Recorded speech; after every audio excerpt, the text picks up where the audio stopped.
So what does it actually mean to be truly free? I mean, really free, beyond form, maybe beyond even perceiving anything inside or out. Hmm.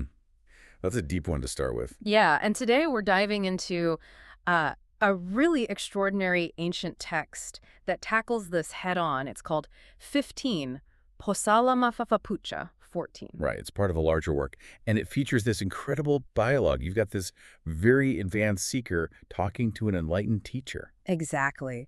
Our mission today is to unpack that conversation, kind of give you a shortcut to understanding one of the, well, maybe the deepest questions ever asked. And what's really fascinating, I think, is the questioner himself, this figure Posāla. Yeah. Tell us about him. Well, the text describes him as already being Jinasayo, Which means?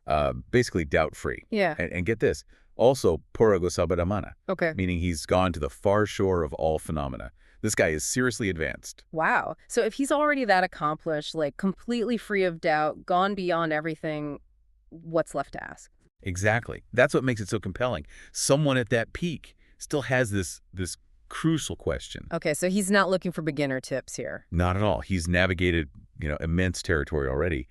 And his question, it's complex. He's asking about the knowledge, the understanding, related to someone who has Gavyutaripasanyanisa. Dispelled perception of form. Right. And Sabakaya Paino. Abandoned all bodily existence. Okay. And this is the key part. Someone who ajatanjaka bahedaka atikinchi dipasat. Who sees that there is nothing, internally or externally. Yeah. Just nothing. Precisely. So Posāla's mystery is, how do you understand or guide someone like that? A Tathāgata, the text calls them. Someone in that state. Right. If you've reached the point of seeing nothing, absolutely nothing, what guidance even applies? What knowledge is relevant then? How do you go beyond nothing? And the one answering this is the Bhagava, the Blessed One, also called the Tathāgata. The enlightened teacher who presumably has this ultimate understanding. That's the setup. So, advanced seeker, ultimate question, enlightened teacher. Got it. And our deep dive today then is going to unpack the Bhagava's answer. Yeah, we'll get into these concepts like stations of consciousness. Okay. And this really surprising insight. Yeah. The idea that even delight can be a fetter, a chain. Delight. Okay, that is interesting. So this isn't just, ancient philosophy collecting dust. It sounds like a direct challenge to how we think about freedom, attachment. Even very, very subtle attachments. It's relevant right now. All right, let's get into it. The Bhagava's response. Posāla asks about guiding someone who perceives nothing. No. What does the Bhagava say? Well, it's fascinating. He doesn't point to a new thing to grasp or, another state to aim for. It's almost the opposite. Okay. He says that for such a person, all stations of consciousness should be completely understood, completely seen through, maybe even done away with. Stations of consciousness, right? You mentioned that. What exactly are those? Are they like levels? Yeah, you could think of them like that. Different ways consciousness can sort of settle or identify with something, like different platforms it can land on. So like everyday sensory experience. That's one. That's a basic level, sure. Yeah. But it goes all the way up to really refined, deep meditative states. The text implies a kind of progression. Ah, okay. So states based on form, then moving into formless realms. Exactly. Things like the dimension of infinite space or infinite consciousness. Wow. And even, crucially, the dimension of nothingness, which is where Posāla's hypothetical person already is.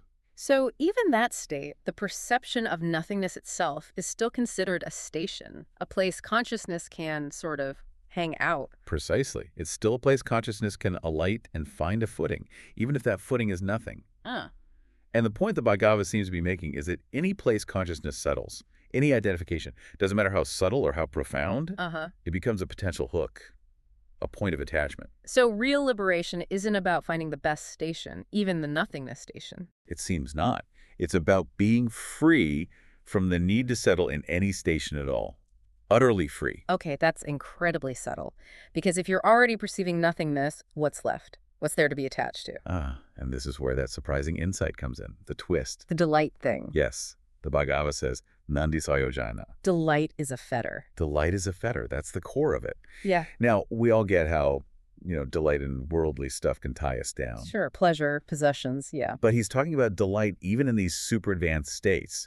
Specifically, delight in the ekanyakanya sambhavai. Which is? The origin of nothingness, the very base from which that perception of nothing arises. So even if you're in that profound state of seeing nothing, the subtle enjoyment of that state, the satisfaction, that's the fetter. That seems to be the implication, that tiny flicker of, this is it, this emptiness, this peace, that very subtle clinging to the experience. Yeah. Even the experience of nothingness becomes the final, very subtle barrier. So it's not the state itself that's the problem, but the mind's relationship to it. That subtle, I like this, or this is the goal. Exactly.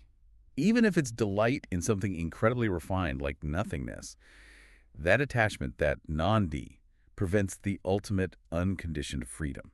And the text calls this understanding the true knowledge of the enlightened Brahmin who has lived the holy life. It suggests that real, complete liberation means being unburdened by any kind of holding on, no matter how subtle or spiritual it seems.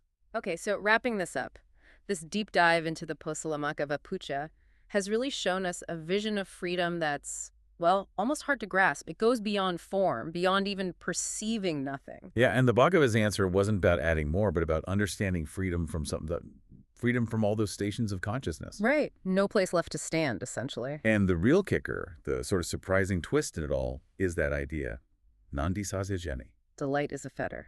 Even the delight in something as profound as the origin of nothingness.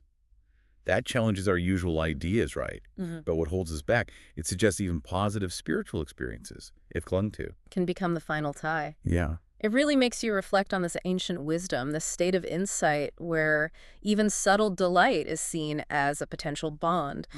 And it leaves you wondering, maybe, what are the subtle delights or attachments in our own lives? Things that seem positive or helpful even. Yeah, spiritual insights, peaceful feelings, even just understanding concepts like these. Right.